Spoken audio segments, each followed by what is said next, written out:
नमस्कार दोस्तों। हम देख रहे थे कक्षा 6 से लेकर 12 तक का राजस्थान अध्ययन, जिसके अंदर कक्षा 6, 7, 8 और 9 का कंप्लीट हो चुका।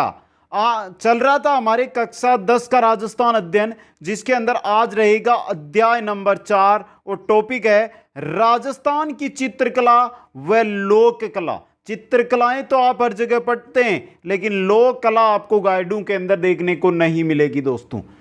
वैसे मित्रों, इस क्लास के अंदर जो हम चित्रकला और लोक कलाएं देखने वाले हैं वो कुछ हटकर देखने वाले हैं। ये नहीं है कि जो घिसा पिटा रिवाज है उसी के अकॉर्डिंग जहां से क्वेश्चन बनते हैं वही चीज यहां पर हम देखेंगे दोस्तों। एक बार सभी साथियों से अनुरोध रहेगा कि वीडियो को लाइक, शेयर और जो नए साथी है वो चैनल को जरूर सब्सक्राइब करें। और जो साथी कक्षा 6 से लेकर 12 तक का जो ये आरबीएसई पैटर्न पर हमारा चल रहा है, इसके अंदर जो ये पीडीएफ है ये प्राप्त करना चाहते हैं वो कुचामन ऑनलाइन क्लासेज ऐप से कर सकते हैं। मित्रों, एक क्वेश्चन रहा था आपका कि सर एनसीईआरटी के बेस पर भी करवाइए। मित्रों, जो क्लासे लेकर आता हूं एनसीईआरटी में जो होती है वो भी इनके अंदर में ऐड कर लेता हूं। है आरबीएसई पर आधारित क्लास, लेकिन एनसीईआरटी का संपूर्ण सार इनके अंदर आपको मिल जाएगा दोस्तों। तो चलते हैं आज की क्लास की ओर, शुरू करते हैं राजस्थान की चित्रकला से और आगे चलेंगे हम फिर लोक कलाओं की ओर। सबसे पहले हम देख लेते हैं राजस्थानी चित्रकला की विशेषताएं। क्या क्या विशेषताएं हैं दोस्तों। नॉर्मल चीजें, यहां से कोई क्वेश्चन नहीं बनता है, बेसिक जानकारी के लिए ये आपको बता रहा हूं दोस्तों। लोक जीवन से जुड़ाव मिलेगा, भाव की प्रवणता मिलेगी, विषय वस्तु की विविधता मिलेगी, विभिन्न रंगों का संयोजन यानी विभिन्न रंगों का प्रयोग इनके अंदर मिलेगा, प्राकृतिक परिवेश यानी प्रकृति से रिलेटेड चित्रकारी है वो की गई है इनमें, देश काल से अनुरूपता आदि विशेषताओं के आधार पर राजस्थानी चित्रकला की क्या है, विशिष्ट पहचान है। धार्मिक और सांस्कृतिक स्थलों की चित्रकला में लोक जीवन की भावनाओं की बहुलता, भक्ति व श्रृंगार का संजीव चित्रण तथा चटीले व चमकदार रंगों का संयोजन विशेष रूप से दिखाई देता है दोस्तों। आगे देखिए और क्या क्या विशेषताएं हैं। राजस्थान की चित्रकला यहाँ के महलों, किलों, मंदिरों और हवेलियों में अधिक देखी जाती है। महलों के अंदर, किलों के अंदर ये तो आपने पढ़ा है, लेकिन जो पुराने मंदिर है वहां पर भी मिलेंगे। और हवेलियां, जैसे शेखावाटी क्षेत्र की हवेलियां है ना, वहां पर चित्रकला बहुत अच्छी रूप से आप देख सकते हैं दोस्तों। राजस्थानी चित्रकारों ने विभिन्न ऋतुओं का श्रृंगारिक चित्रण कर उनके मानव जीवन पर पड़ने वाले प्रभावों का भी अंकन किया है। जो हमारी यहाँ पर ऋतु है, जैसे वर्षा ऋतु है, ग्रीष्म ऋतु है, शीत ऋतु है, इसका जो प्रभाव हमारे जीवन पर पड़ता है उसका चित्रांकन आपको इस चित्रकला के अंदर मिलेगा। प्राकृतिक सौंदर्य के साथ साथ नारी सौंदर्य का संजीव चित्रण राजस्थानी चित्रकला को एक अलग पहचान है वो दिलाता है या देता है दोस्तों। बात करें प्राकृतिक सौंदर्य, कोई सी भी चित्रकला उठा लेना, 4 प्रकारों के अंदर बांटकर हम चित्रकला का जो अध्ययन करेंगे, कोई सी भी जो चित्रकला है वो आप उठा लेना, उसमें प्राकृतिक सौंदर्य मिलेगा, लेकिन साथ के अंदर आपको नारी सौंदर्य है उसका भी सजीव चित्रण है जो मिलेगा। राजस्थानी चित्रकला राजा महाराजाओं, राजपूतों, सामंतों के संरक्षण में फूली फली है दोस्तों। चलिए मित्रों, अब देखते हैं राजस्थानी चित्रकला जो शैलियां हैं उनका वर्गीकरण। राजस्थानी चित्रकला की शैलियों का वर्गीकरण। राजस्थानी चित्रकला शैलियों को भौगोलिक व सांस्कृतिक आधार पर 4 प्रमुख वर्गों में एवं अनेक उपवर्गों में बांटा गया है। 4 तो वर्ग है मित्रों, ये रहे आपके सामने, मेवाड़ शैली, मारवाड़ शैली, हाड़ौती शैली और ढूंढाड़ शैली। अब मेवाड़ के अंदर देखिए चावंड है, उदयपुर है, नाथद्वारा है, देवगढ़ है, सांवर है, शाहपुरा, बनेड़ा, बागोर, बेंगू, केलवा, ये सभी क्या है, उपशैली हैं। उसी प्रकार मारवाड़ में देखिए जोधपुर, बीकानेर, किशनगढ़, अजमेर, नागौर, सिरोही, जैसलमेर, ये गानेरा, रिया, बीणिया, बिनाई, जूनिया, ये ठिकाना शैलियाँ यानी ठिकाने थे यहाँ पर, और यहाँ पर क्या हुई, शैलियाँ जो है चित्रकला हुई दोस्तों, उसकी बात है। हाड़ौती में जैसे बूंदी, कोटा शैली और झालावाड़ उपशैली, ये उपशैली हैं। ढूंढाड़ में बात करें तो आमेर, जयपुर, शेखावाटी, अलवर, उनियारा, ये उपशैली है। जिलाई, इसरदा, शाहपुरा, सामोद, ये क्या है, ठिकाना कला है दोस्तों। जिलाई, इसरदा, शाहपुरा, सामोद। इस प्रकार जो राजस्थान की चित्रकला शैली है इसको 4 भागों में बांटा गया है, मेवाड़, मारवाड़, हाड़ौती और ढूंढाड़। पहले मेवाड़ पढ़ेंगे, फिर मारवाड़ पढ़ेंगे, फिर हाड़ौती पढ़ेंगे और फिर ढूंढाड़ पढ़ेंगे। यहां से जो मित्र नोट्स बना रहे हैं वो अब शुरू कर दे लिखना। यहां से लिखना आपको जरूरी है। ये चीज आपको सबसे पहले स्क्रीनशॉट ले लो, यहां से आपका कंप्लीट रिवीजन है जो हो जाएगा दोस्तों। ये जो जानकारी यहां पर दी गई है, यहां से आपको पता चल जाएगा कि कौन सी शैली पर किसका प्रभाव अधिक पड़ेगा, क्योंकि जो मेवाड़ शैली में है वो लगभग उस पर मेवाड़ शैली का ही प्रभाव दिखेगा आपको दोस्तों। तो चलते हैं सबसे पहले मेवाड़ शैली की ओर। चलिए मित्रों, राजस्थानी चित्रकला का प्रारंभिक और मौलिक रूप मेवाड़ शैली के अंदर मिलता है। जो मेवाड़ शैली है ना, सबसे प्रारंभ चित्रकला का जो सबसे प्रारंभिक काल है वो कहां पर मिलेगा आपको, वो मेवाड़ शैली के अंदर देखने को मिलेगा। मेवाड़ शैली के अंतर्गत पोथी ग्रंथों का अधिक चित्रण हुआ है, और यह क्वेश्चन आया हुआ भी है। निम्न में से किन ग्रंथों का अधिक चित्रण मेवाड़ शैली में हुआ है? पोथी ग्रंथों का। 1260 ईस्वी का श्रावक प्रतिक्रमण सूत्र चूर्णी नामक चित्रित ग्रंथ इस शैली का प्रथम उदाहरण है जो तेज सिंह के राज्यकाल में चित्रित हुआ था। श्रावक प्रतिक्रमण सूत्र चूर्णी किस शैली का? मेवाड़ शैली का। कब? 1260 में। किस राजा के काल में? तेज सिंह के काल में दोस्तों। प्रथम उदाहरण मिलता है जो मेवाड़ शैली है इसका दोस्तों। यही शैली 1423 ईस्वी की देलवाड़ा में लिखी गई सुपासना चरियम पुस्तक में दिखाई जाती है। जो श्रावक प्रतिक्रमण सूत्र चूर्णी के अंदर जो शैली है वो सुपासना चरियम नामक पुस्तक है देलवाड़ा में, उसके अंदर मिलती है दोस्तों, लगभग 200 वर्षों के बाद।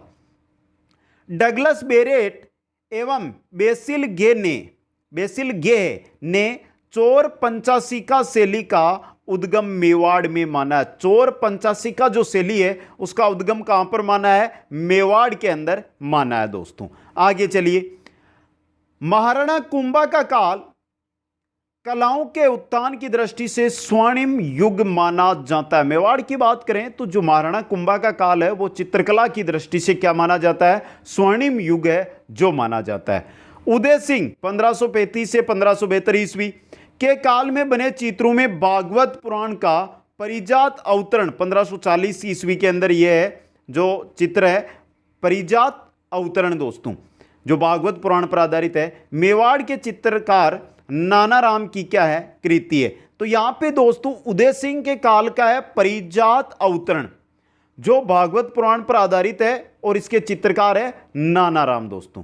महाराणा प्रताप के समय 56 की पहाड़ियों में स्थित राजधानी चावंड में भी चित्रकला का क्या हुआ है? विकास। प्रताप ने राजधानी चावंड बनाई तो चावंड में भी क्या हो जाता है? चित्रकला का विकास होता है। इस काल की जो प्रसिद्ध कृति है वो है डोला मारू 1592 ईस्वी की। डोला मारू है दोस्तों। वर्तमान में जो डोला मारू कृति है ये राष्ट्रीय संग्रहालय नई दिल्ली के अंदर क्या है? सुरक्षित रखी गई है दोस्तों। आगे चलिए, अब देखिए उदयपुर शैली, यानी कि ये हम पढ़ रहे थे मेवाड़ और मेवाड़ का भाग उदयपुर है, तो चलिए उदयपुर शैली के बारे में बात करें। चावंड शैली से फिर उदयपुर शैली आएगी। महाराणा अमर सिंह प्रथम के शासन काल में चावंड चित्र शैली का अधिक विकास होता है। अमर सिंह का जब काल आता है उस समय चावंड जो चित्र शैली है उसका क्या होता है? अधिक विकास होता है। महाराणा अमर सिंह के समय रागमाला 1605 ईस्वी में मेवाड़ शैली का क्या है? प्रमुख ग्रंथ। तो रागमाला किस शैली का है? मेवाड़ शैली का। इन चित्रों को निसारदीन नामक चित्रकार ने चित्रित किया। जो रागमाला के चित्र है उनको चित्रित किसने किया है? निसारदीन नामक चित्रकार ने दोस्तों। सीधा क्वेश्चन यह भी बन सकता है, रागमाला के चित्रकार कौन है? रागमाला किस शासक के समय? अमर सिंह के समय। मेवाड़ के राणा जगत सिंह प्रथम का काल मेवाड़ की जो लघु चित्र शैली है उसका स्वर्णकाल कहा जाता है। जब जगत सिंह प्रथम का काल आता है, राणा जगत सिंह प्रथम का, उसको लघु चित्र शैली का स्वर्णकाल कहा जाता है। और इस काल के अंदर रसिक प्रिया, गीत गोविंद, भागवत पुराण, रामायण इत्यादि विषयों पर लघु चित्रों का क्या हुआ था? निर्माण हुआ था राणा जगत सिंह के समय दोस्तों। अब बात करते हैं और जगत सिंह के समय चित्रकार कौन थे? राणा जगत सिंह कालीन प्रमुख चित्रकार है साहिबदीन और मनोहर दोस्तों। अब देखिए, महाराणा जगत सिंह ने राजमहल में चित्तेरू की ओवरी नाम से एक चित्रशाला की स्थापना की, जिसे तस्वीरा रो कारखानों के नाम से भी पुकारा गया है, या तस्वीरा रो कारखानों नाम से भी उसको कहा जाना जाता है दोस्तों। तो चित्तेरुरी ओवरी साहिबुद्दीन व मनोहर इसके प्रमुख चित्रकार हैं। अब देखिए यहां पे राजा कौन है इस समय, राणा जगत सिंह है दोस्तों, ये आपको याद रखना है। चित्तेरुरी ओवरी राजमहल के अंदर है, ये एक चित्रशाला है राजमहल में चित्तेरू की ओवरी के नाम से। राणा जयसिंह के काल में लघु चित्रों का निर्माण क्या होता है, अधिक होता है। किसके समय, जयसिंह के समय। महाराणा संग्राम सिंह द्वितीय के काल में गीत गोविंद, बिहारी सतसई, सुंदर श्रृंगार, मुल्ला दो प्याजा के लतीफे और कलीला दमना ग्रंथों पर आधारित चित्र है जो प्रमुख है। किसके समय, संग्राम सिंह के समय। अब यहां पर देखिए गीत गोविंद, सुंदर श्रृंगार या कलीला दमना, ये किस जो शैली है उसके चित्रित ग्रंथ है, यह है मेवाड़ के दोस्तों। आगे चलिए, अब देखिए मेवाड़ शैली में जो पोशाक करती है वो गठीली मूंछों से युक्त भरे चेहरे की, विशाल नयन है, खुले हुए अधर है, छोटी क्या है, ग्रीवा है, और कद भी क्या है, छोटा कद है, और उदयपुरी पगड़ी व लंबा सापा है जो पहने हुए आपको मेवाड़ शैली के अंदर पुरुष आकृति देखने को मिलेगी। स्त्रियों का जो चित्रांकन है वो सरलता के भाव से युक्त है। सरलता लिए हुए क्या है, चेहरा है, मीनाकृत आंखें हैं, सीधी लंबी नाक है, भरी हुई दोहरी चिबूक है, ठिगना कद है, लुगड़ी गागरे और कुचकी तथा ठेठ राजस्थानी आभूषणों से क्या है, सज्जित है स्त्रियों का चित्रांकन दोस्तों। आगे देखिए, प्रकृति का संतुलित चित्रण मेवाड़ चित्रकला की क्या है, प्रमुख विशेषता रही है। जो प्रकृति है उसका संतुलित चित्रण मिलता है मेवाड़ चित्रशैली में। रंगों की बात करें तो अधिकतर लाल, पीले, हरे, नीले, सफेद आदि सूचक रंगों का प्रयोग आपको मेवाड़ चित्रशैली के अंदर देखने को, उदयपुर चित्रशैली में देखने को मिलेंगे दोस्तों। अब आगे चलते हैं तो हमारी आती है नेक्स्ट मेवाड़ शैली की नाथद्वारा शैली, जो मेवाड़ शैली के अंतर्गत आती है। मेवाड़ शैली का दूसरा प्रमुख दौर नाथद्वारा शैली के अंदर आपको दिखाई देता है दोस्तों। नाथद्वारा में पुष्टि मार्गीय संप्रदाय की भारत प्रसिद्ध प्रमुख पीठ है, जो श्रीनाथ जी की भक्ति का प्रमुख केंद्र होने के कारण मेवाड़ की चित्र परंपरा में नया अध्याय जोड़ता है। श्रीनाथ जी का प्रमुख केंद्र नाथद्वारा, और वहां पर नया मेवाड़ जो चित्रशैली है उसके अंदर नया अध्याय इसी वजह से जुड़ता है दोस्तों। अब देखिए यह उदयपुर शैली और ब्रज शैली का समन्वित रूप है। जो ब्रज क्षेत्र है वहां का और उदयपुर जो शैली अभी हमने पढ़ी है, इन दोनों का समन्वित रूप आपको मिलेगा, वो मिलेगा नाथद्वारा शैली के अंदर। नाथद्वारा शैली की मौलिक देन श्रीनाथ जी के स्वरूप के पीछे सजा के लिए बड़े आकार के कपड़े के पर्दे पर बनाए गए चित्र, जिन्हें पिछवायु के नाम से जानते हैं, वो है। यानी कि नाथद्वारा शैली की जो मौलिक देन है वो है जो श्रीनाथ जी का स्वरूप है उसके पीछे एक बड़े कपड़े के ऊपर जो चित्र बनाए जाते हैं, जिनको पिछवाइयों के नाम से जानते हैं, वो है दोस्तों। और पिछवाइयाँ किसके, नाथद्वारा शैली की देन है। ये क्वेश्चन बहुत एग्जामों में आ भी चुका है दोस्तों। आगे चलिए, नाथद्वारा शैली में आगे चलते हैं। 18वीं सदी के इन चित्रों में कृष्ण चरित्र की बहुलता के कारण यशोदा, नंद, बाल गवाल, गोपियां तथा वल्लभ संप्रदाय के संतों का चित्रांकन विशेष रूप से नाथद्वारा चित्रशैली में आपको देखने को मिलेगा। इसमें हरे पीले रंगों का क्या हुआ है, अधिक प्रयोग हुआ है। जो नाथद्वारा चित्रशैली है, हरे और पीले रंग, इंपॉर्टेंट चीज है ये, हरे और पीले रंगों का अधिक चित्रण देखने को मिलेगा नाथद्वारा चित्रशैली के अंदर। इसकी अन्य विशेषताओं में केंद्र में श्रीनाथ जी की आकृति, गायों का मनोरम दृश्य, आसमान में देवताओं का अंकन, पृष्ठभूमि में सघन वनस्पति, कदली वृक्षों की प्रधानता आदि है। नाथद्वारा जो ये वृक्षों की बात करें तो कदली वृक्ष है नाथद्वारा जो चित्रशैली है उसमें प्रमुखता। तो यहाँ पर देख लीजिए श्रीनाथ जी की आकृति है वो आपको केंद्र में दिखाई देगी, गायों का मनोरम दृश्य मिलेगा, आसमान का जो चित्रण किया गया उसमें देवताओं का अंकन मिलेगा, और सघन वनस्पति और जो कदली वृक्ष है उसकी बहुलता इनके अंदर देखने को मिलेगी। नाथद्वारा शैली के चित्रकारों में बापा रामचंद्र के अतिरिक्त नारायण, चतुर्भुज, रामलिंग, चंपालाल, घासीराम, तुलसीराम आदि के नाम भी प्रसिद्ध है। यानी कि रामचंद्र के अतिरिक्त हम बात करें नाथद्वारा चित्रशैली की तो नारायण चतुर्भुज, रामलिंग, चंपालाल, घासीराम, तुलसीराम ये वहां के प्रमुख चित्रकार है दोस्तों। अब सबसे इंपॉर्टेंट आती है मित्रों, जो नाथद्वारा चित्रशैली है उसमें महिला चित्रकारों के अंदर कमला व इलायची का नाम मिलता है। महिला चित्रकार भी है वहां पर, कमला व इलायची दोस्तों। ये थी नाथद्वारा चित्रशैली। नाथद्वारा चित्रशैली से आगे चलते हैं तो आती है हमारी देवगढ़ शैली। ये मेवाड़ शैली का ही भाग है, देवगढ़ शैली। महाराणा जयसिंह के राज्यकाल में रावत द्वारिकादास चूड़ावत ने देवगढ़ ठिकाना 1680 ईस्वी में स्थापित किया। देखिए, रावत द्वारिकादास चूड़ावत के द्वारा देवगढ़ ठिकाना स्थापित किया गया महाराणा जयसिंह के काल में। इसके पश्चात यहीं से देवगढ़ शैली का जन्म हो जाता है। जब ठिकाना बना है तो शैली का उद्गम वहां पर हो जाता है। यहाँ के साथ जो सामंत है वो 16वें उमराव कहलाते थे दोस्तों। देवगढ़ शैली है जो मारवाड़, जयपुर और मेवाड़ इन शैलियों का समन्वित रूप है। यानी कि देवगढ़ शैली पर आपको मारवाड़, जयपुर जो आमेर शैली है उसका और जो मेवाड़ है इन तीनों का प्रभाव है वो देखने को मिलेगा।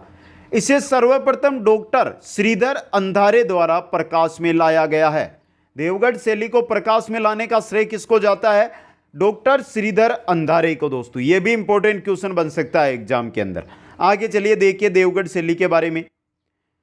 इस शैली के जो प्रमुख चित्रकार है उनमें बगता, कंवला प्रथम, कंवला द्वितीय, हरचंद, नंगा, चोखा, बैजनाथ ये प्रमुख देवगढ़ चित्रशैली के प्रमुख चित्रकार है दोस्तों। प्राकृतिक परिवेश, शिकार के दृश्य, अंतःपुर, राजसी ठाट-बाट, श्रृंगार, संवारी आदि इसके प्रमुख विषय रहे। जो देवगढ़ चित्रशैली है उसके विषयों की अगर हम बात करें तो एक तो प्राकृतिक परिवेश जो सभी में मिलेगा, शिकार के दृश्य देखने को मिलेंगे, अंतःपुर, राजसी ठाट-बाट, श्रृंगार, संवारी ये सभी है दोस्तों। सबसे इंपॉर्टेंट क्वेश्चन ये बनता है कि देवगढ़ जो चित्रशैली है उसमें किस रंग की बहुलता है? तो पीले रंग की बहुलता यहां पर देखने को मिलती है दोस्तों।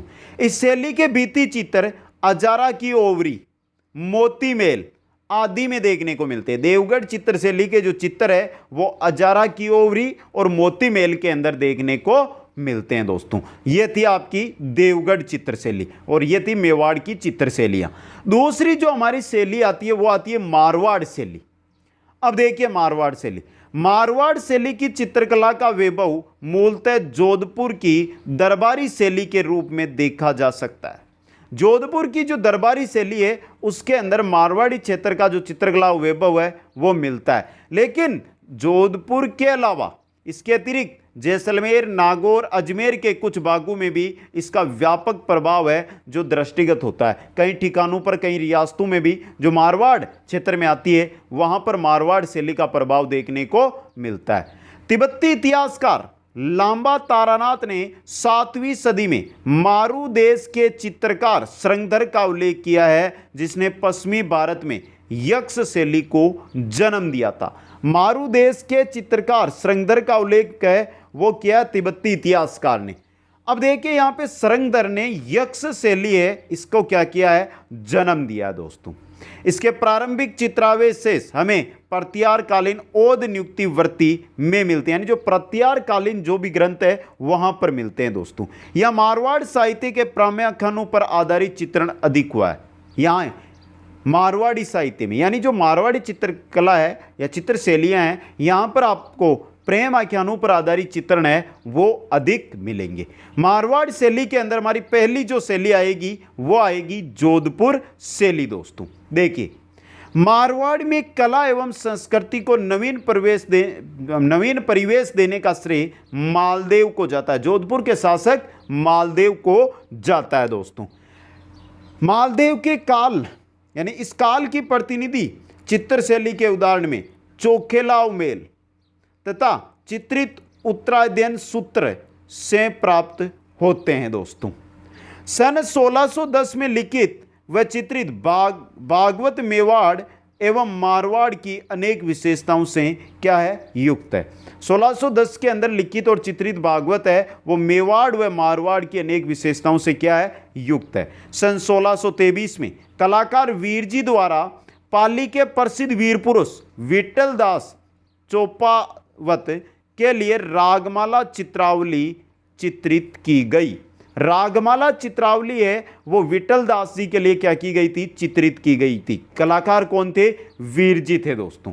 आगे चलिए, इसमें लघु चित्रों में छोटे आकार की इखरी वसली से निर्मित ये चित्र शुद्ध राजस्थानी शैली में अंकित है। जो शुद्ध राजस्थानी चित्रकला है, शुद्ध राजस्थानी चित्र शैली है, उसके अंदर आपको जो चित्र मिलेंगे वो मारवाड़ शैली के अंदर मिलेंगे। जोधपुर शैली में एक नया मोड़ महाराजा जसवंत सिंह के समय में आया। कर्षण चरित्र की विविधता और मुगल शैली का प्रभाव इस काल के चित्रों में दिखाई देता है। जब जसवंत सिंह शासक बनते हैं जोधपुर के, उस समय कर्षण चरित्र और मुगल शैली का प्रभाव है जो जोधपुर शैली में देखने को मिलता है। महाराजा अजीत सिंह के शासन संभवतः मारवाड़ शैली के सबसे अधिक सुंदर व प्राणवान चित्र बने। किसके समय, अजीत सिंह के समय, जब शासक अजीत सिंह थे उस समय सबसे सुंदर और प्राणवान चित्र है जो मारवाड़ शैली में बनते हैं, जिनमें सामंती संस्कृति का संजीव चित्रण है वो प्रस्तुत किया गया है दोस्तों। अब देखिए, अजीत सिंह के बाद बनते अब्बे सिंह की बात कर लें। महाराजा अब्बे सिंह के राज्यकाल में चित्रकार डालचंद को विशेष ख्याति प्राप्त हुई। चित्रकार डालचंद किसके समय, अब्बे सिंह के समय थे। इनके चित्र महाराजा अब्बे सिंह नृत्य देखते हुए, महाराजा अब्बे सिंह नृत्य देखते हुए 1725 ईस्वी का चित्र है ये, जो मेहरानगढ़ संग्रहालय जोधपुर एवं कुंवर संग्राम सिंह संग्रहालय जयपुर में सुरक्षित देखे जा सकते हैं। महाराजा अब्बे सिंह के नृत्य देखते हुए जो चित्र डालचंद के द्वारा बनाए गए वो आपको जोधपुर व जयपुर के जो संग्रहालय वहां पर देखने को मिल जाएंगे। महाराजा मान सिंह 1803 से 1843, जयपुर वाले नहीं है, मारवाड़ वाले हैं ये, ने मारवाड़ की चित्रकला को चरम उत्कर्ष पर पहुंचाया। किसने, मान सिंह ने दोस्तों। अब यहां पे देखिए, मान सिंह के समय देखिए, नाथ संप्रदाय के अनुयायी महाराजा ने, कौन, मान सिंह ने नातू से संबंधित असंख्य चित्र है जो मान सिंह ने उस समय बनवाए। इस समय के जो प्रमुख चित्रकार है उनमें अमरदास भाटी है, दाना भाटी है, शंकरदास है, माधोदास है, राम सिंह भाटी है, शिवदास है। ये सभी है ना जो महाराजा मान सिंह के समय चित्रकार थे और इन्होंने नाथ संप्रदाय और नातू से संबंधित है जो चित्र बनाए दोस्तों। अब देखिए, दाना भाटी नाम आया है आपके यहाँ पे। दाना भाटी द्वारा निर्मित चित्रों में मारवाड़ की चित्रण परंपरा को चरम उत्कर्ष देखा जा सकता है। दाना भाटी ने जो चित्रित बनाए उनमें मारवाड़ की जो चित्रण परंपरा है उसका चरम सीमा आपको मिलेगी दोस्तों। आगे चलिए, मारवाड़ जोधपुर शैली के विषयों में प्रेम आख्यान प्रधान विषय रहा।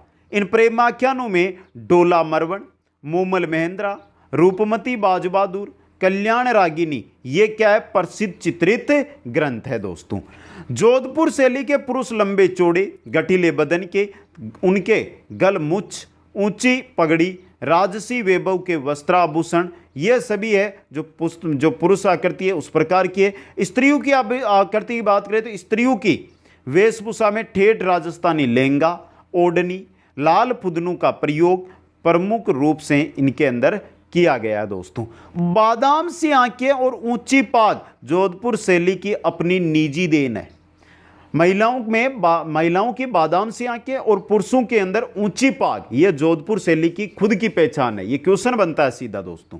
आगे चलिए, आगे देखते हैं। मारवाड़ शैली में लाल पीले रंग का बाहुल्य यानी लाल और पीले रंग का अधिक प्रयोग किया गया है जो स्थानीय विशेषता है दोस्तों। प्रकृति का चित्रण मारवाड़ के परिवेश के अनुकूल हुआ। जैसी मारवाड़ की प्रकृति है उसी के अनुकूल वहां पर जो है चित्रण किया गया प्रकृति का। चित्रों में खंजन पक्षी को भी बखूबी दर्शाया गया है। खंजन पक्षी को किसमें दर्शाया गया है, जो आपकी जोधपुर चित्रशैली मारवाड़ चित्रशैली है उसके अंदर। मारवाड़ शैली की दूसरी शैली आती है जो आती है हमारी बीकानेर शैली दोस्तों। देखिए, बीकानेर शैली का प्रादुर्भाव 16वीं सदी के अंत में माना जाता है। राव राय सिंह के समय चित्रित भागवत पुराण में इस शैली के प्रारंभिक चित्र है जो आपको दृष्टिगत होते हैं राव राय सिंह के समय। बीकानेर नरेश राय सिंह मुगल कलाकारों की दक्षता से प्रभावित होकर कुछ को अपने साथ ले आए। इनमें उस्ता अली रजा व उस्ता हमीद रुकनुद्दीन प्रमुख थे। एक तो अली रजा और दूसरा हमीद रुकनुद्दीन, ये है जो मुगल जो चित्रकला है, चित्रकार है, उनसे प्रभावित हुए और अपने साथ इनको लेकर आ गए। इन्हीं दोनों कलाकारों की कलाकृतियों से चित्रकारिता की बीकानेर शैली का क्या होता है उद्भव। जो बीकानेर शैली हम पढ़ेंगे वो कौन लेकर आएगा, उस्ता अली रजा और उस्ता हामिद रुकनुद्दीन, ये दोनों है जब चित्र बनाते हैं तो वहीं से बीकानेर चित्र शैली है उसका प्रारंभ हो जाता है। दूसरी बात मित्रों, यहाँ पर बीकानेर के अंदर दो परिवारों का चित्रकला पर विशेष प्रभाव रहा। एक है मथेरण परिवार और दूसरा है उस्ता परिवार। दोस्तों, मथेरण परिवार पारंपरिक जैन मिश्रित राजस्थानी शैली के चित्र बनाने में सिद्धस्त था। जैन मिश्रित जो राजस्थानी चित्र शैली है उसके चित्र बनाते था मथेरण परिवार। मुगल दरबार से उस्ता परिवार जो लेकर आया था वहां से, वो मुगल शैली के चित्र बनाने में क्या था, कुशल था। इस परिवार ने ऊंट की खाल पर सोने का चित्रण करके उस्ता कला है उसको विकसित किए। उस्ता कला को विकसित है किसने किए, उस्ता परिवार बीकानेर ने किए। दोस्तों, जो ऊंट की खाल होती है मित्रों उस पर सोने का चित्रण किया जाता है, उसी को कहा जाता है उस्ता कला। अकबर ने स्वयं अपने दरबार में इन उस्ता कलाकारों को सम्मानजनक स्थान है वो प्रदान किया था। दोस्तों, उस्ता कला के जो कलाकार थे उनको अकबर ने अपने दरबार में सम्मान दिया। दोस्तों, आगे देखिए, बीकानेर शैली का जो विशुद्ध रूप है वो अनूप सिंह के राज्यकाल में दिखाई देता है। उनके समय के प्रसिद्ध कलाकारों में रामलाल, अली रज्जा, हसन आदि के नाम विशेष उल्लेखनीय है अनूप सिंह के काल में। दोस्तों, अब देखिए, महाराजा अनूप सिंह के समय में उस्ता परिवार ने हिंदू कथाओं, संस्कृत, हिंदी, राजस्थानी काव्यों को आधार बनाकर क्या बनाए, सैकड़ों चित्र बनाए। इस समय यह शैली चरम उत्कर्ष पर क्या है, पहुंच गई। 18वीं सदी में ठेठ राजस्थानी शैली में चित्र बने, उनकी रंगत ही क्या है, अलग। यानी कि 18वीं सदी आती है उस समय बीकानेरी जो शैली है उसके अंदर राजस्थानी शैली के अंदर चित्र बनते हैं तो वो तो अलग होंगे क्योंकि राजस्थानी शैली ही अलग है। दोस्तों, आगे देखिए, बीकानेर शैली में मुगल स्कूल के यानी मुगल शैली के मिश्रित प्रभाव के फलस्वरूप इखरी तनवंगी, कोमल ललनाओं का अंकन, नीले, हरे व लाल, बैंगनी, जामुनी, सलेटी रंगों का प्रयोग, शाहजहां और औरंगजेब शैली की पगड़ियों के साथ साथ ऊंची मारवाड़ी पगड़ियाँ, ऊंट, हिरन, बीकानेरी रहन सहन और राजपूती संस्कृति की छाप विशिष्ट रूप से देखने को मिलती है। बरसते बादलों में से सारस मिथुनों की नयनाभिराम आकृतियां भी इस शैली की क्या है, प्रमुख विशेषता है। यहाँ फंवारों, दरबार के दृश्यों आदि में दक्षिण शैली का प्रभाव है वो भी दिखाई देता है। यह थी आपकी बीकानेर शैली। बीकानेर शैली से आगे चलते हैं तो आती है हमारी किशनगढ़ शैली जो मारवाड़ शैली का ही भाग है। दोस्तों, किशन सिंह ने सन 1609 ईस्वी में किशनगढ़ राज्य की नींव डाली थी।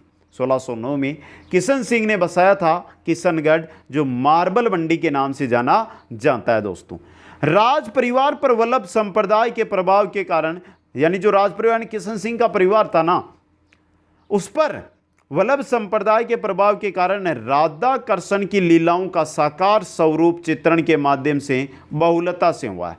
किशनगढ़ शैली में आपको राधा कृष्ण यानी कि वल्लभ संप्रदाय से यह प्रभावित है, इस वजह से राधा कृष्ण की जो लीलाएं हैं वो देखने को मिलेगी।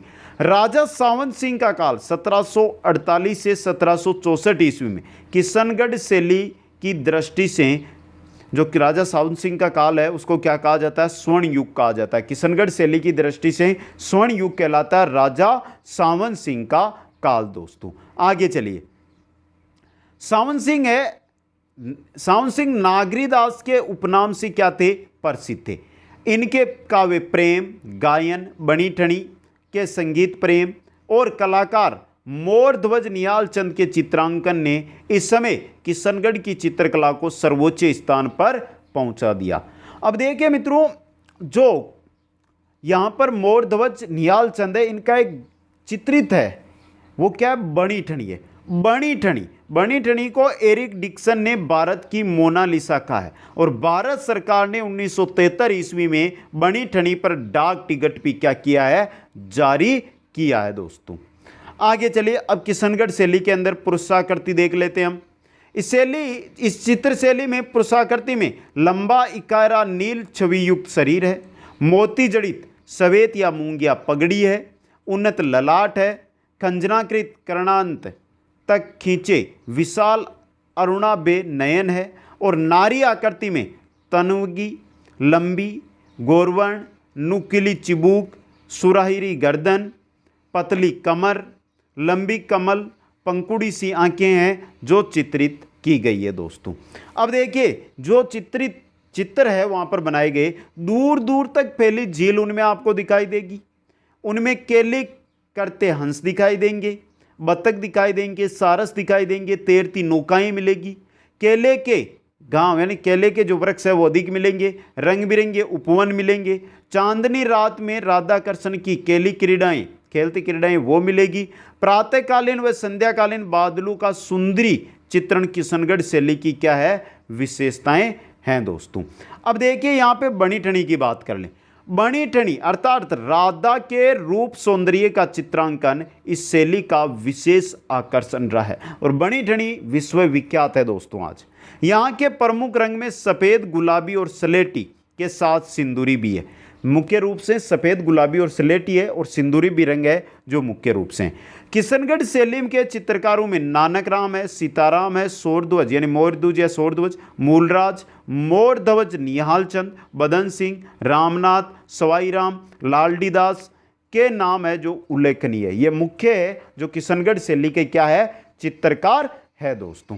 किशनगढ़ शैली के आगे हम चलते हैं तो हमारे आती है अजमेर शैली दोस्तों। अब देखिए, अजमेर शैली बहुत इंपॉर्टेंट रहेगी। राजनीतिक उथल पुथल तथा धार्मिक प्रभावों के कारण अजमेर शहर में जहां दरबारी व सामंती संस्कृति का अधिक प्रभाव रहा, वहीं गांवों में लोक संस्कृति तथा ठिकानों में राजपूत संस्कृति का वर्चस्व बना रहा दोस्तों। देखिए, गांव है जैसे बिणाई, सांवर, मसूदा, जुड़िया जैसे ठिकानों में चित्रण की परंपरा ने अजमेर शैली के विकास व संवर्धन में विशेष योगदान दिया है। मूल रूप से जो अजमेर चित्र शैली है वो आपको गांवों या ठिकानों के अंदर देखने को मिलेगी दोस्तों। अब यहां पर हम बात करें, देखिए, जुनियों का चांद, सांवर का तैयब, नौंद का राम सिंह बाटी, खरवा से जाल जी एवं नारायण बाटी, मसूदा से माधोराम जी एवं राम, अजमेर के अल्लाह बख्श, उष्णा और साहिबा स्त्री चित्रकार विशेष उल्लेखनीय है। अल्लाह बख्श, उष्णा और साहिबा ये अजमेर से हैं, स्त्री चित्रकार है ये भी आपको याद रखनी है दोस्तों। जुनिया के चांद द्वारा अंकित राजा पाबूजी का सन 1698 का व्यक्ति चित्र इस शैली का सुंदर उदाहरण है जो माना जाता है दोस्तों। यही एक ऐसी कलम रही जिसको हिंदू, मुस्लिम और ईसाई धर्म का सम्मान पर श्रेय मिला। जुनिया के चांद द्वारा राजा पाबूजी का जो व्यक्ति चित्रण किया गया उसको दोस्तों। अब देखिए मित्रों, उपशैलियों के अंदर नागौर बच जाती है हमारी, तो नागौर के बारे में बात कर ले। ये 3 लाइनें रहेगी नागौर शैली के बारे में। नागौर उपशैली में लकड़ी के कवाड़ू व किले के बीती चित्रण में मारवाड़ी शैली का प्रभाव दिखाई पड़ता है दोस्तों। सबसे इंपॉर्टेंट, वर्धावस्था के चित्रों को नागौर के चित्रकारों ने अत्यंत कुशलता पूर्वक चित्रित किया है। वर्धावस्था के चित्र भी यहाँ पर है जो मिलते हैं दोस्तों। और सबसे इंपॉर्टेंट चीज़ है ये जो एग्जाम में पूछी जाती है, पारदर्शी वेशभूषा नागौरी जो शैली है उसकी अपनी विशेषता है। नागौरी शैली है या नागौरी जो उपशैली है उसके अंदर जो चित्रित है वहाँ पर आपको पारदर्शी वेशभूषा मिलेगी दोस्तों। बात करें जैसलमेर शैली की, तो चलिए जैसलमेर शैली में, जैसलमेर शैली का विकास मुख्य रूप से महारावल हर्राज, अक्खे सिंह व मूलराज के संरक्षण में हुआ। हर्राज, अक्खे सिंह व मूलराज जब शासक हुए तब जो जैसलमेर शैली है उसका विकास हुआ। मुम्मल जैसलमेर शैली का प्रमुख चित्र है और ये क्वेश्चन आता है, मुम्मल किस शैली का है? जैसलमेर शैली का। जैसलमेर शैली की एक प्रमुख विशेषता यह है कि इस पर मुगल या जोधपुरी शैली का प्रभाव नहीं है, ये एकदम स्थानीय शैली है। जो आपकी जोधपुरी शैली है ना, जो जैसलमेरी शैली है ना, इस पर किसी भी शैली का कोई प्रभाव नहीं है, स्थानीय शैली है, जैसा आया वैसा बना दिया दोस्तों इन्होंने। ये थी आपकी जैसलमेर की शैली दोस्तों। आगे चलते हैं मित्रों, तो एक है जो हम देख लेते हैं ठिकाना की शैली है। वो जोधपुर के दक्षिण में स्थित गोडवाड़ भूभाग में गाणेराव एक प्रमुख ठिकाना है। गाणेराव शैली। अब देखिए, गाणेराव प्रमुख ठिकाना है। चित्रकार नारायण छज्जू एवं करपाराम ने नवीन चित्र शैली का निर्माण किया वहां पर, जिसे गाणेराव को मारवाड़ की एक उपशैली के रूप में महत्व दिया जा सकता है। गाणेराव के अंदर भी आपको क्या मिलेंगे, चित्र शैली मिलेगी, यानी चित्रित जो है चित्र मिलेंगे, ग्रंथ वहां पर मिलेंगे। प्रमुख चित्रकार थे नारायण छज्जू व करपाराम दोस्तों। तो मेवाड़ के बाद में मारवाड़ शैली हमने पढ़ ली है। आगे आती है हमारी हाड़ौती शैली मित्रों। कौन सी? हाड़ौती शैली। चौहान वंशीय हाड़ाओं का प्रभुत्व बूंदी, कोटा और झालावाड़ क्षेत्र में रहा। जो चौहान वंशीय हाड़ा है उनका जो प्रभुत्व है बूंदी, कोटा और झालावाड़ क्षेत्र में रहा। इसी वजह से हाड़ाओं का शासन था, इसी वजह से यह क्षेत्र हाड़ौती क्षेत्र कहलाया दोस्तों। बूंदी शैली, कोटा शैली, झालावाड़ शैली आदि को जो हाड़ौती शैली है इसके अंतर्गत माना जाता है। तो आती है हमारी सबसे पहले हाड़ौती शैली के अंदर बूंदी शैली दोस्तों। हाड़ौती शैली की पहली कौन सी है? बूंदी शैली है। चित्रकला की बूंदी शैली मेवाड़ चित्रकला से प्रभावित थी। बूंदी शैली है जो मेवाड़ चित्रकला, मेवाड़ चित्र शैली है, उससे क्या रही? प्रभावित रही। राव शत्रुसाल या छत्रसाल हाड़ा के काल में इस शैली का विशेष रूप से क्या होता है? विकास होता है दोस्तों। राव छत्रसाल ने प्रसिद्ध रंगमहल बनवाया जो सुंदर भित्ति चित्रों के लिए विश्व प्रसिद्ध है। बूंदी के अंदर राव छत्रसाल ने एक सुंदर रंगमहल बनवाया था जो अपने भित्ति चित्रों के लिए क्या है? प्रसिद्ध है दोस्तों। इसके बाद भाव सिंह तथा उनके पुत्र अनिरुद्ध सिंह ने मुगल शासकों के निर्देशों से दक्षिण भारत के युद्धों में भाग लिया, जिसे बूंदी शैली में दक्षिण शैली का प्रभाव है वो समाविष्ट हो गया। जब राजा मुगलों के अधीनता में थे तो उस वजह से ये कहां पर जाते थे कि मुगलों की सेना का नेतृत्व करते हुए दक्षिणी अभियानों पर जाते थे, तो वहां से वो शैली यहां पर लेकर आए और उस शैली को बूंदी शैली के अंदर डाल दिया। चित्रशाला का निर्माण राव उमेद सिंह के समय में हुआ। बूंदी चित्रशाला है उसका निर्माण हुआ था उमेद सिंह के समय। राव उमेद सिंह का जंगली सुअर का शिकार करते हुए बनाया गया चित्र क्या है? प्रसिद्ध है। 1750 ईस्वी में बना चित्र है। उमेद सिंह के समय जंगली सुअर का शिकार करते हुए है ये चित्र जो क्या है? प्रसिद्ध है दोस्तों।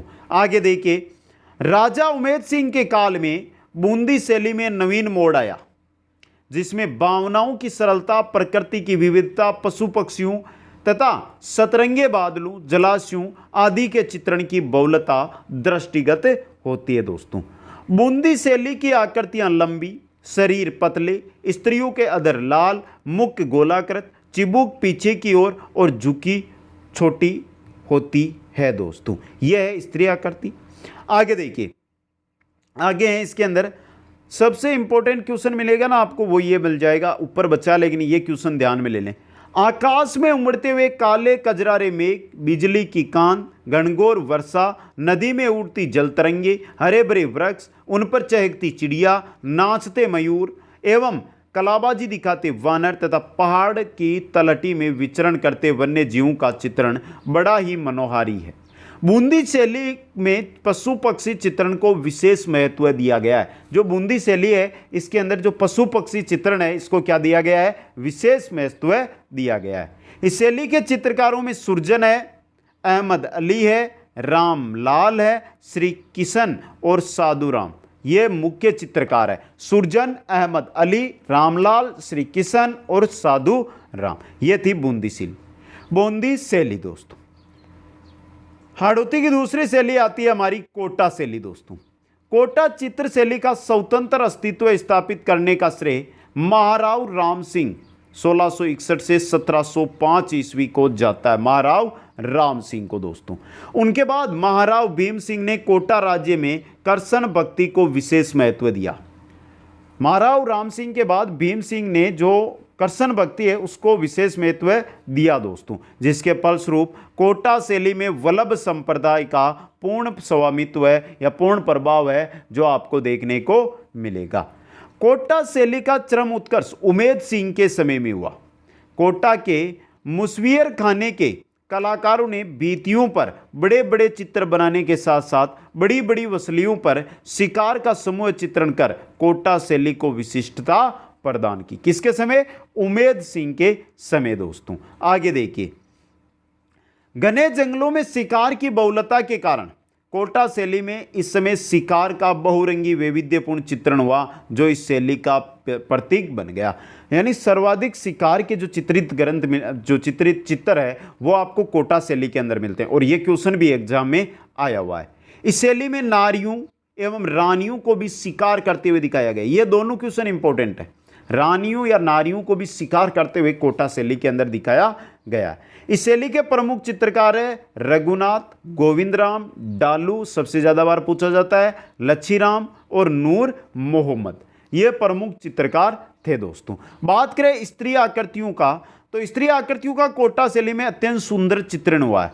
पिन अदर, सुदृढ़ नासिका, पतली कमर, कपोल खिले हुए, सुंदर अलखावली नारी आकृति का जीवंतांत प्रदान करती है दोस्तों। इसी के प्रकार बात करें पुरुष आकृति, तो पुरुष आकृति में वृषभ कंधे, उन्नत भौहें, मासल देह, मुख पर भरी भरी दाढ़ी और मूछें, तलवार, कटार आदि हथियारों से युक्त वेशभूषा और मोती जड़ित आभूषण छवि को चार चांद है जो लगाते हैं दोस्तों। कोटा शैली के अंदर हल्के हरे, पीले और नीले रंग का बहुतायत से प्रयोग किया गया है। हरे, पीले और नीले रंग का बहुतायत से वहां पर प्रयोग किया गया है। तो हाड़ौती के अंदर बूंदी, बूंदी के बाद कोटा और कोटा के बाद बसती है हमारी झालावाड़ शैली दोस्तों। झालावाड़ के राजमहलों में श्रीनाथ जी, राधा कृष्ण लीला, रामलीला, राजसी वैभव के जो भित्ति चित्र मिलते हैं उनके माध्यम से झालावाड़ शैली का निर्धारण होना अभी क्या है, शेष है। याद रखना, झालावाड़ शैली हाड़ौती शैली के अंतर्गत आती है दोस्तों। तीन हो गई हमारी, मेवाड़, मारवाड़ और हाड़ौती। अब बस्ती कौन सी है? ढूंढाड़ शैली। देखिए मित्रों, ढूंढाड़ शैली, और ढूंढाड़ में सबसे पहले आती है आपकी आमेर शैली दोस्तों। आमेर शैली के प्रारंभिक काल में चित्रित ग्रंथों में यशोदा चरित्र 1591 ईस्वी नामक ग्रंथ क्या है? प्रमुख है।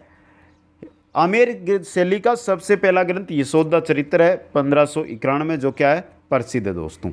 इसी समय में बनी रज्मनामा 1588, इससे पहले बनी है ये, के की प्रति फोटो अकबर के लिए जयपुर सूरत खाने में ही क्या करवाई गई थी? तैयार की गई थी। जो रज्मनामा है इसमें 169 बड़े आकार के चित्र हैं एवं जयपुर के चित्रकारों का उल्लेख इसके अंदर है जो मिलता है दोस्तों। आगे देखिए मित्रों, आमेर शैली के बारे में। बेराट के तथाकथित मुगल गार्डन, उस समय के मुगल गार्डन बेराट के अंदर, और मोजमाबाद के भित्ति चित्र भी इस शैली में निर्मित है, जिन पर मुगल प्रभाव है जो साफ दिखाई देता है। आमेर चित्र शैली का दूसरा महत्वपूर्ण चरण मिर्जा राजा उदय सिंह 1621 से 1667 के राज्यकाल से प्रारंभ होता है। महत्वपूर्ण चरण है जो मिर्जा राजा जयसिंह के समय होता है। मिर्जा राजा जयसिंह ने रसिक प्रिया व कर्षण रुक्मणी वेली नामक ग्रंथ अपनी रानी चंद्रावती के लिए सन 1639 ईस्वी में बनवाए। रसिक प्रिया, कर्षण रुक्मणी वेली, ये दोनों ग्रंथ हैं जो चित्रित ग्रंथ है, ये मिर्जा राजा जयसिंह के समय चित्रित है दोस्तों। इन दोनों में कर्षण व गोपियों का युगल स्वरूप लोक शैली में क्या है? चित्रित है। आमेर में ही मिर्जा राजा जयसिंह ने 1639 ईस्वी में गणेश पोल का क्या करवाया था? निर्माण करवाया था। और गणेश पोल है ना मित्रों, ये भित्ति चित्रों व अलंकरणों से क्या है? सुसज्जित है दोस्तों। अब मित्रों यहाँ पर हम आमेर शैली पढ़ रहे थे।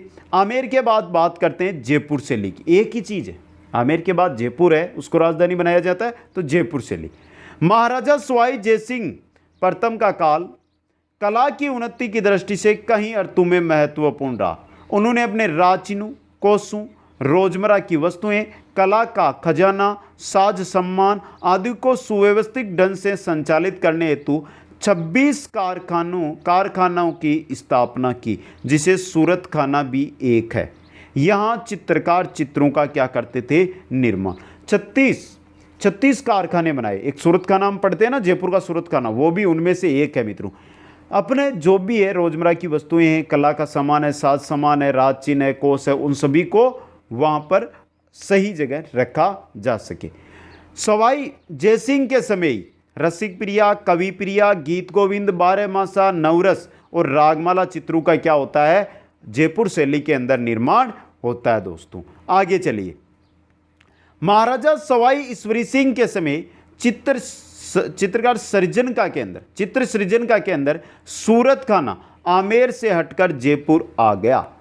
ईश्वरी सिंह का जब शासन आता है तो जो सूरत खाना है वो आमेर से कहाँ आ जाता है, जयपुर आ जाता है। इनके समय में साहिबराम व लालचंद नामक चित्रकारों ने प्रशंसनीय काम किया है। सवाई ईश्वरी सिंह के समय साहिबराम और लालचंद ये क्या है, चित्रकार है, जो प्रसिद्ध चित्रकार है। अब देखिए, साहिबराम ने बड़े व्यक्ति चित्र यानी आदमकद पोर्ट्रेट बनाकर चित्रकला में नई परंपरा डाली। साहिबराम जो ईश्वरी सिंह के समय चित्रकार थे, उन्होंने बड़े पोर्ट्रेट बनाए, आदमकद पोर्ट्रेट है वो बनाए दोस्तों। लालचंद ने जानवरों की लड़ाइयों के अनेक चित्र बनाए, और जयपुर शैली के अंदर जानवरों की लड़ाइयों के जो अधिक चित्र बनाए हैं वो किसने बनाए हैं, लालचंद ने बनाए हैं दोस्तों। ईश्वरी सिंह के बाद देखिए, सवाई माधो सिंह प्रथम के समय कलाकारों ने चित्रों में रंगों को न भरकर मोती, लाख तथा लकड़ी की मणियों को चिपकाकर रीतिकालीन अलंकारिक मणिकुट्टिम प्रवृत्ति को क्या दिया, बढ़ावा दिया। रंगों की जगह क्या भरने लगे, मोती लगाने लगे, लाख जो चूड़ियाँ थी लाख की वो लाख लगाने लगे, और लकड़ी की मणियाँ ये है जो लगाने लगे दोस्तों। सवाई माधो सिंह प्रथम के समय गलता के मंदिरों, सिसोदिया रानी के महल, चंद्र महल, पुंडरीक की हवेली में कलात्मक भित्ति चित्रण हुआ दोस्तों, सवाई माधो सिंह प्रथम के समय दोस्तों। लाल चितेरा महाराजा सवाई ईश्वरी सिंह तथा महाराजा सवाई माधो सिंह के समय एक प्रमुख चित्रकार था। लाल चितेरा नामक महाराजा सवाई ईश्वरी सिंह व महाराजा सवाई माधो सिंह के समय, दोनों राजाओं के समय क्या था, प्रमुख चित्रकार था दोस्तों। आगे देखिए, महाराजा सवाई प्रताप सिंह के समय में 50 से अधिक कलाकार सूरत खाने में चित्रों को बनाने के लिए नियुक्त थे, जिनमें कौन कौन, राम सेवक, गोपाल, हुक्मा, चिमना, शालिग्राम, लक्ष्मण, यह है जो प्रताप सिंह के समय क्या थे, चित्रखाने या सूरत खाने के अंदर चित्र बनाने में नियुक्त थे दोस्तों। इस समय राधा कृष्ण की लीलाओं, नायिका भेद, राग रागिनी, बारहमासा आदि का चित्रण है वो प्रधानता से हुआ दोस्तों। महाराजा सवाई राम सिंह ने कला के विकास के लिए महाराजा स्कूल आर्ट्स एंड क्राफ्ट्स की सन 1857 में स्थापना की। महाराजा स्कूल आर्ट्स एंड क्राफ्ट्स की स्थापना किसने की, महाराजा सवाई राम सिंह ने, चित्रकला के लिए दोस्तों, जिसको वर्तमान में राजस्थान स्कूल ऑफ आर्ट्स के नाम से जानते हैं हम, राजस्थान स्कूल ऑफ आर्ट्स के नाम से जानते हैं दोस्तों। आगे देखिए, आगे है मित्रों, बड़े बड़े पोर्ट्रेट यानी कि आदमकद व्यक्ति चित्र व भित्ति चित्रण की परंपरा जयपुर शैली का क्या है, विशिष्ट देन है। भित्ति चित्रण और आदमकद व्यक्ति चित्रण, आदमकद व्यक्ति चित्रण आपको सर्वाधिक मिलेंगे वो जयपुर शैली के अंदर ही देखने को मिलेंगे। जयपुर के भित्ति चित्रों में एक विशेष पद्धति है जिसे स्थानीय भाषा में आला गीला, आराइस या तथा मोरा कसी कहा जाता है। अब देखिए ये क्या है, इस पद्धति में चूने के तैयार प्लास्टर को घोट कर चिकना कर दिया जाता है। चूने का जो प्लास्टर होता है उसको घोटा जाता है और उसको चिकना करते जाता है तथा इस पर चित्रण किया जाता है। राजस्थान में सर्वप्रथम आलागीला पद्धति का प्रारंभ आमेर में हुआ, जो कच्चा हुआ मुगल संबंधों के प्रभाव का परिणाम है, यानी मुगलों के द्वारा लाया गया यह है दोस्तों आलागीला पद्धति दोस्तों। आगे देखिए मित्रों, जयपुर शैली का प्रभाव इसरदा, सिवाड़, झिलाई, उनियारा, चोमू, शामोद, मालपुरा जैसे ठिकानों पर भी रहा, जिसे वहाँ ठिकाना पेंटिंग क्या होती है, विकसित होती है दोस्तों। तो हम देख रहे थे जयपुर शैली, और ये थी आपकी आमेर के बाद में जयपुर शैली दोस्तों, ढूंढाड़ के अंदर। ढूंढाड़ शैली में नेक्स्ट आती है अलवर शैली दोस्तों। बहुत इंपॉर्टेंट। अलवर शैली सन 1775 ईस्वी में जयपुर से अलग होकर राव राजा प्रताप सिंह के समय स्वतंत्र अस्तित्व में आई दोस्तों। अब देखिए उनके शासनकाल में शिव कुमार और डालूराम नामक दो चित्रकार जयपुर से अलवर आए। शिव कुमार और डालूराम है जो जयपुर से ही अलग हुई अलवर, तो यहां से ये चित्रकार कहां गए हैं, अलवर गए हैं दोस्तों।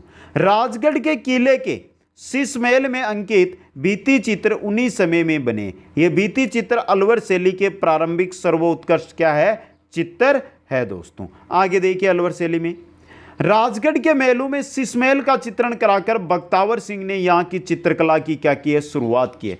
बख्तावर सिंह ने जो राजगढ़ का महल है वहां पर शीश महल का चित्रण करवाया दोस्तों।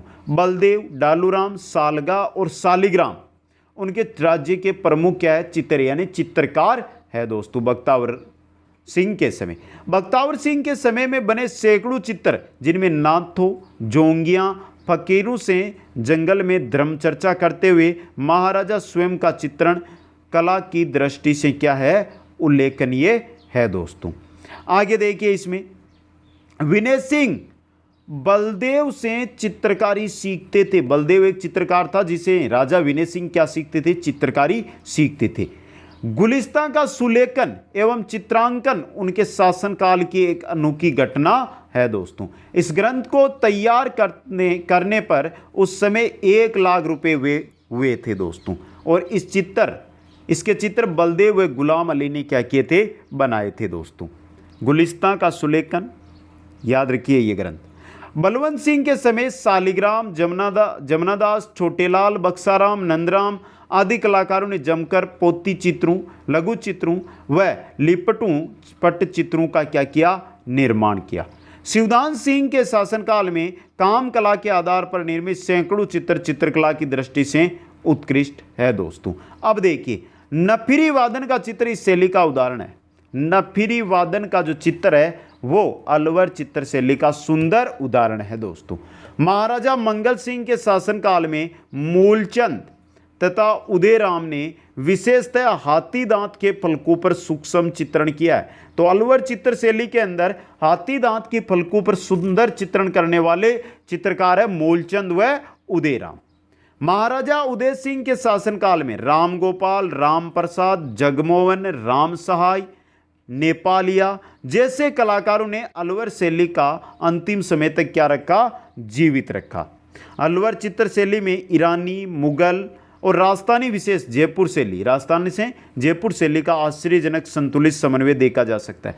ईरानी शैली का, मुगल शैली का और जयपुर जो शैली है, मेवाड़ी शैली, उसका प्रभाव है जो मिलता है दोस्तों। इस चित्र शैली में पुरुषों के मुख की आकृति आम की शक्ल में बनाई गई है। आम होता है ना, उसकी शक्ल में बनाई गई है पुरुषों की मुख की आकृति दोस्तों। इंपॉर्टेंट क्वेश्चन बन सकता है ये दोस्तों। स्त्रियों के कद कुछ ठिगने, उठी हुई वेणियां, अत्यधिक परिश्रम से बनाए गए अंग प्रत्यंग अलवर शैली की में अपनी विशेषता है दोस्तों। वेश्याओं के जो चित्र है वो केवल अलवर शैली में ही आपको देखने को मिलेंगे। पारदर्शी वेशभूषा नागौर शैली में है, जबकि वेश्याओं के जो सर्वाधिक चित्र है वो किसमें है, अलवर शैली में। सुंदर बेलबूटों वाली वसलियों का निर्माण अलवर शैली की क्या है, निजी विशेषता है। सुंदर बेलबूटों वाली वसलियों का निर्माण अलवर शैली की निजी विशेषता है दोस्तों। आगे चलते हैं ढूंढाड़ शैली के अंदर। नेक्स्ट आती है उनियारा शैली दोस्तों। नरूका ठिकाने के वंश ने इस शैली के विकास का मार्ग है जो प्रस्तुत किया दोस्तों। राव राजा सरदार सिंह ने दीमा, मोरबक्स, काशी, रामलखन, भीम आदि कलाकारों को क्या किया, आश्चर्य प्रदान किया। राम सीता लक्ष्मण व हनुमान मोरबक्स के द्वारा चित्रित उनियारा शैली के उत्कृष्ट क्या है, चित्र है। उनियारा शैली पर बूंदी तथा जयपुर का समन्वित प्रभाव है जो दिखाई देता है दोस्तों। तो मित्रों मारवाड़, मेवाड़, हाड़ौती और ढूंढाड़ के अंदर अब हमारी बचती है शेखावाटी के जो भित्ति चित्र है उनके बारे में। शेखावाटी शैली, अब देखिए शेखावाटी शैली है, यहाँ पर जो शैली मिली है, जो चित्र मिले हैं वो मिलते हैं महलों के अंदर, हवेलियों के अंदर। या तो महल मिलेंगे और ज़्यादातर आपको यहाँ पर मिलेगी वो मिलेगी हवेलियाँ। तो देखिए शेखावाटी के भित्ति चित्र, जयपुर शैली के भित्ति चित्रांकन का सर्वाधिक प्रभाव शेखावाटी पर पड़ा दोस्तों। 19वीं सदी के मध्य से लेकर 20वीं सदी के प्रारंभ तक शेखावाटी के श्रेष्ठीजनों ने विशाल हवेलियां निर्मित कर इस कला को प्रोत्साहन व प्रश्रय दिया दोस्तों।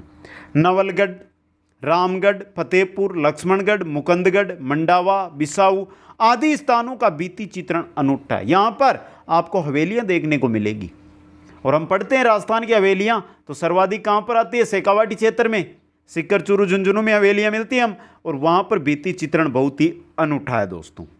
इन भित्ति चित्रों के कारण शेखावाटी को ओपन आर्ट गैलरी कहा जाता है। शेखावाटी को क्या कहा जाता है? ओपन आर्ट गैलरी दोस्तों। आगे चलिए।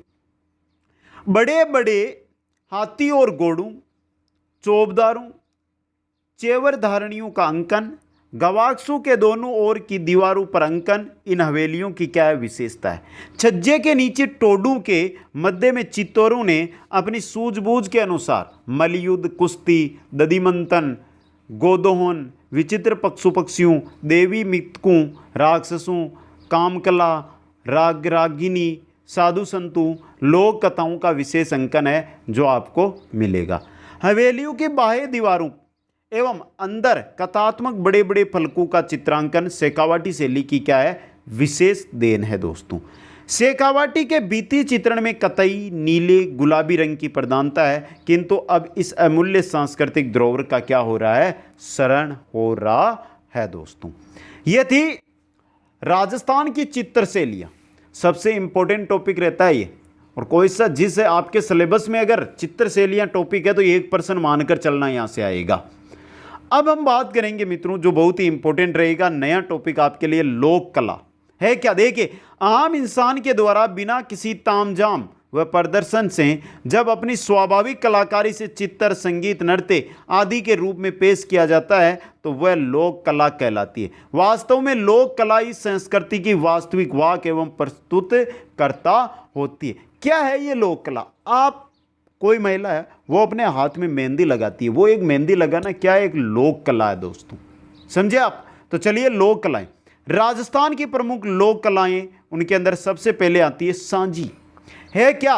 सांझी है क्या, इतना याद रखना है, बाकी तो जो जानकारी है वो काम में नहीं आएगी आपके। सांझी दशहरे से पूर्व श्राद्ध पक्ष में बनाई जाती है दोस्तों। अब देखिए, सांझी कौन बनाती है? कुंवारी कन्याएं सफेदी पुत्ती दीवारों पर 15 दिन लगाकर गोबर से आकार उकेरती है और उसका पूजन करती है। इसे सांझ, संझुली, सांझुली, सिंजी, सांझ के सांझी, हाजिया आदि के नामों से राजस्थान के अंदर इसको जाना जाता है दोस्तों।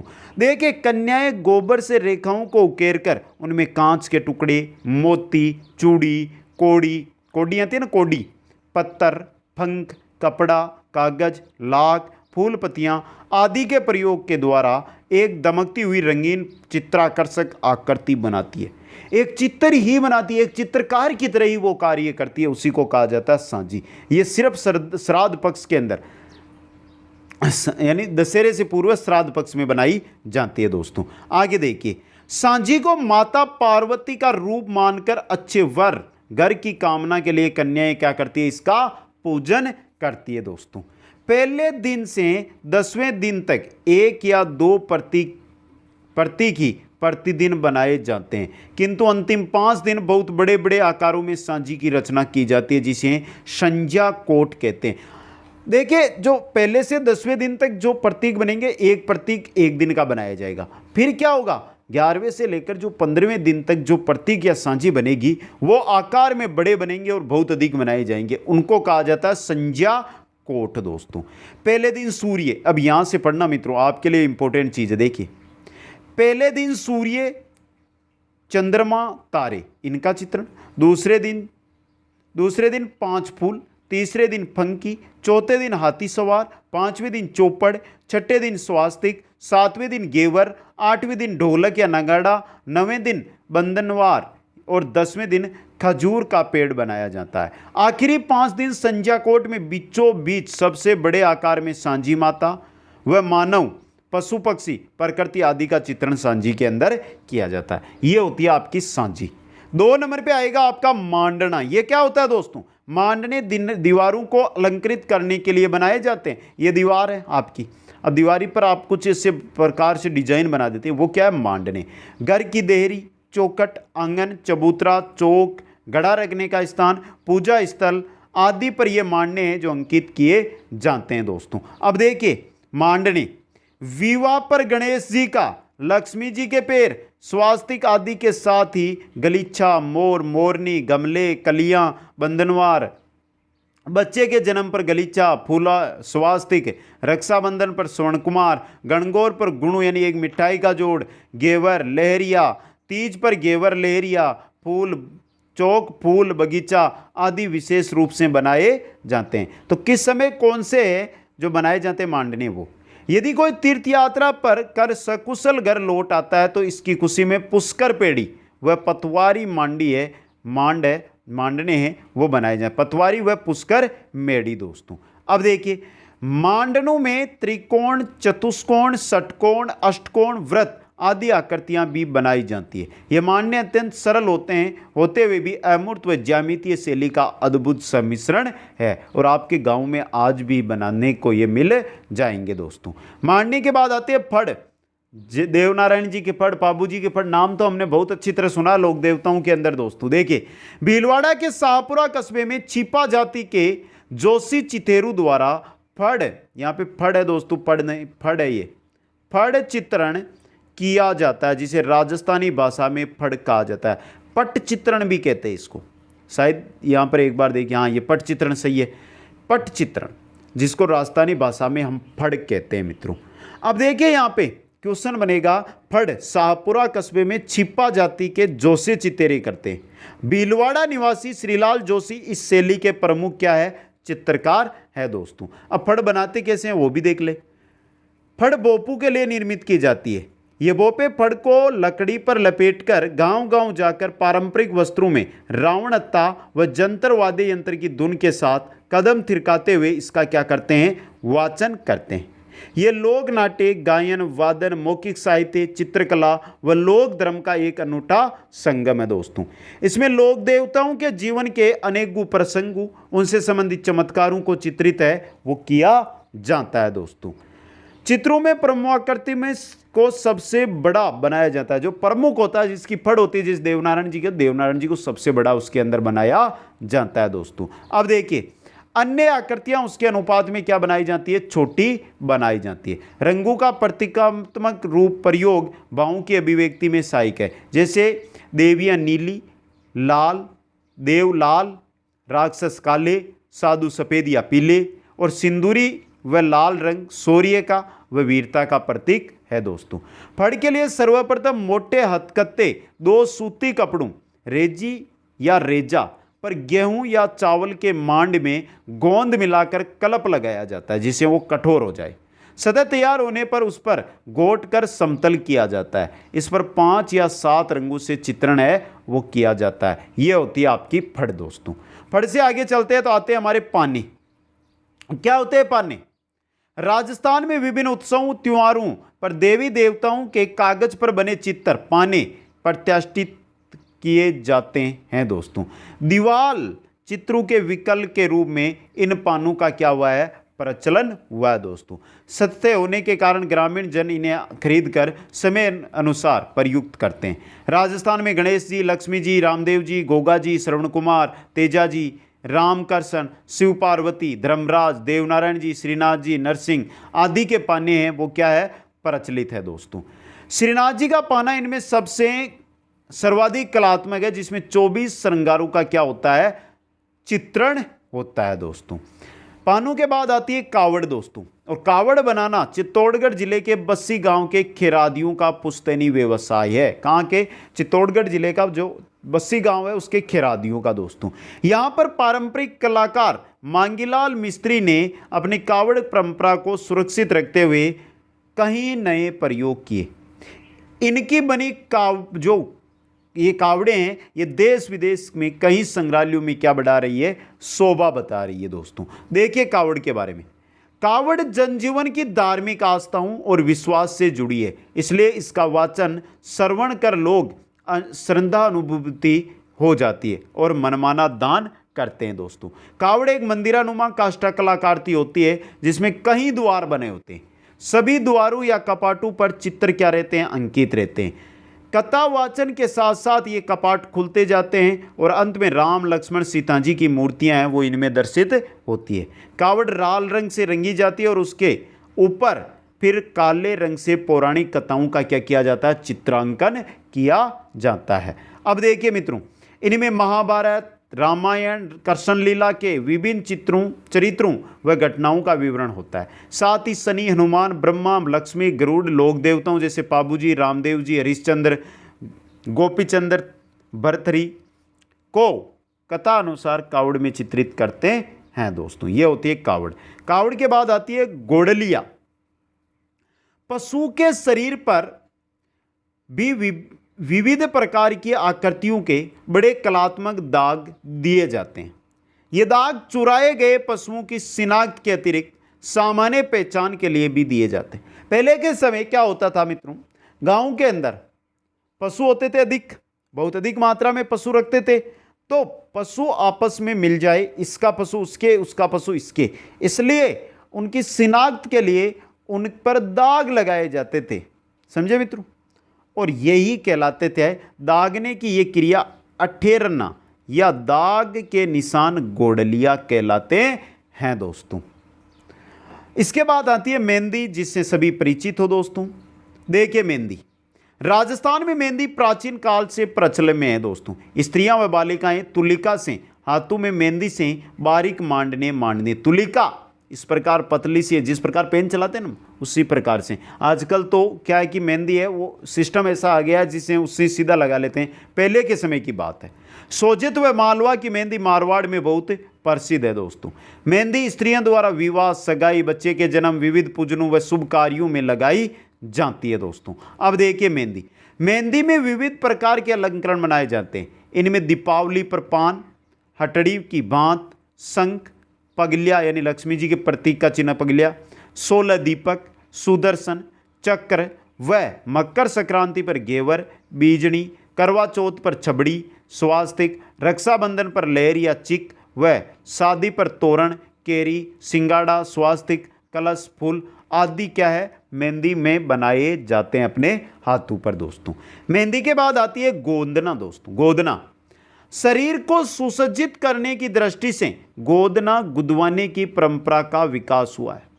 टेटू मित्रों, टेटू तो देखा ना आपने, वो ये गुदवाना। किसी तीखे औजार से शरीर के ऊपर की चमड़ी खोदकर उसमें काला रंग भरने से चमड़ी पे पक्का निशान बन जाता है, जिसे गोदना कहा जाता है। टेटू मित्रों, टेटू का रूप ये गोदना। इसके बाद आता है कोठिया। ग्रामीण क्षेत्रों में भंडारण हेतु कलात्मक कोठियां निर्मित की जाती है, यानी कि जो जैसे बाजरा है, गेहूं है, इनका भंडारण किया जाता था पहले के लंबे समय तक, तो उसके लिए कलात्मक कोठियां बनाई जाती थी। इस प्रकार से ये कोठियां होती थी। फिर क्या किया जाता था, इसके ऊपर ये कलात्मक है ना चित्रांकन किया जाता था, डिजाइनें बनाई जाती थी। समझे मित्रों? कोठियाँ चिकनी मिट्टी की सहायता से बनाकर उन पर विभिन्न प्रकार के जाली, झरोके, कंगूरे, देवी देवता, जीव जंतु, बेल बूटे व मांडने हैं वो उभारे जाते थे। इन कोठियों में अन्न के अतिरिक्त दैनिक उपयोग के आने वाली वस्तुएं जैसे घी, दूध, दही आदि रखे जाते थे। आज की तरह फ्रिज नहीं थे उस समय, तो वो रखे जाते थे इन कोठियों में। नेक्स्ट है व्हील। क्या है ये व्हील? पश्चिमी राजस्थान के ग्रामीण अंचलों में व्हील रखने की परंपरा पुराने घरों में सर्वत्र दिखाई देती है। क्या है व्हील? देखिए, व्हील बांस की पतली पतली खपचियों को धागे से बांधकर घोड़े की लीद मिली चिकनी मिट्टी से बनाई जाती है व्हील दोस्तों। ये व्हील विभिन्न आकार प्रकार के खाने लिए होती है। इसे सुंदर बनाने के लिए इसमें कई छोटे छोटे गवाक्स, जालियां व कंगूरे जो बनाए जाते हैं। इन पर छोटे छोटे कांच चिपकाए जाते हैं। इनमें दैनिक उपयोग की वस्तुएं, बर्तन आदि है जो सजाए जाते हैं। ये होती है व्हील दोस्तों। अब देखिए, जैसलमेर क्षेत्र में एक से बढ़कर एक सौंदर्यपूर्ण व्हील देखने को आपको आज भी मिल जाएगी। इसके बाद आती है कठपुतली, जो आपने देखी होगी। धागों की सहायता से काष्ठ से बनी पुतलियां, कठपुतली, काष्ठ धागों की सहायता से डांस करवाया जाता है कठपुतली में। काष्ठ की बनी होती है पुतलियां, कठपुतलियों का कमाल देखते ही बनता है दोस्तों। धागा पुतली शैली राजस्थान की देन मानी जाती है, यानी कठपुतली है ये राजस्थान की देन मानी जाती है। सियासन बत्तीसी, पृथ्वीराज संयोगिता और अमर सिंह राठौड़ जैसे खेल इन्हीं कठपुतलियों के द्वारा गांव गांव घर घर में दिखाए जाते रहे हैं दोस्तों। आगे देखिए, सन 1965 में रोमानिया में आयोजित तृतीय अंतर्राष्ट्रीय कठपुतली समारोह में उदयपुर के भारतीय लोक कला मंडल के कलाकारों ने राजस्थान की इस कला में विश्व का प्रथम पुरस्कार प्राप्त कर तहलका मचा दिया था। यह थी राजस्थान की लोक यानी कि चित्रशैलियां और लोक कलाएं दोस्तों। क्लास कैसी लगी कमेंट करके बताएं। वीडियो को लाइक, शेयर और जो नए साथी है चैनल को जरूर सब्सक्राइब करें। आप सभी को बहुत बहुत धन्यवाद। जय हिंद, जय भारत।